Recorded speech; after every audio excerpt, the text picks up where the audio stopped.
కీర్తనల గ్రంథము 132 అధ్యాయము. యెహోవా దావీదునకు కలిగిన బాధలన్నిటినీ అతని పక్షమున జ్ఞాపకము చేసుకొనుము. అతడు యెహోవాతో ప్రమాణపూర్వకముగా మాట ఇచ్చి యాకోబు యొక్క బలిష్ఠునికి మ్రొక్కుబడి చేసెను. ఎట్లనగా, యెహోవాకు నేనొక స్థలము చూచువరకు, యాకోబు యొక్క బలిష్ఠునికి ఒక నివాస స్థలము నేను చూచువరకు, నా వాసస్థానమైన గుడారములో నేను ప్రవేశింపను. నేను పరుండు మంచము మీదికెక్కను. నా కన్నులకు నిద్ర రానియను. నా కన్ను రెప్పలకు కునికిపాటు రానియననెను. అది ఎఫ్రాతాలోనున్నదని మేము వింటిమి. యాయరు పొలములలో అది దొరికెను. ఆయన నివాస స్థలములకు పోదము రండి.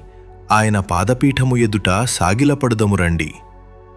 యెహోవా, లెమ్ము, నీ బలసూచకమైన మందసముతో కూడరమ్ము. నీ విశ్రాంతి స్థలములో ప్రవేశింపుము. నీ యాజకులు నీతిని వస్త్రము వలె ధరించుకొందురుగాక. నీ భక్తులు ఉత్సాహగానము చేయుదురుగాక. నీ సేవకుడైన దావీదు నిమిత్తము నీ అభిషిక్తునికి విముఖుడవైయుండకుము. నీ గర్భఫలమును నీ రాజ్యము మీద నేను నియమింతును.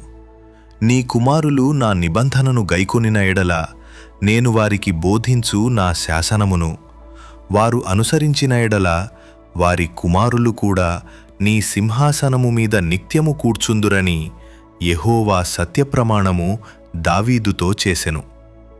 ఆయన మాట తప్పనివాడు. యెహోవా సీయోనును ఏర్పరచుకొనియున్నాడు. తనకు నివాస స్థలముగా దానిని కోరుకొనియున్నాడు. ఇది నేను కోరిన స్థానము.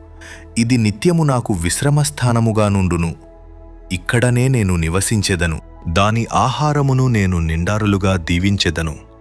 దానిలోని బీదలను ఆహారముతో తృప్తిపరచెదను. దాని యాజకులకు రక్షణను వస్త్రముగా ధరింపజేసెదను. దానిలోని భక్తులు బిగ్గరగా ఆనందగానము చేసెదరు. అక్కడ దావీదునకు కొమ్ము మొలవజేసెదను. నా అభిషిక్తుని కొరకునే నచ్చట ఒక దీపము సిద్ధపరిచియున్నాను.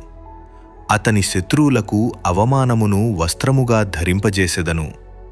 అతని కిరీటము అతని మీదనే యుండి తేజరిల్లును అనెను.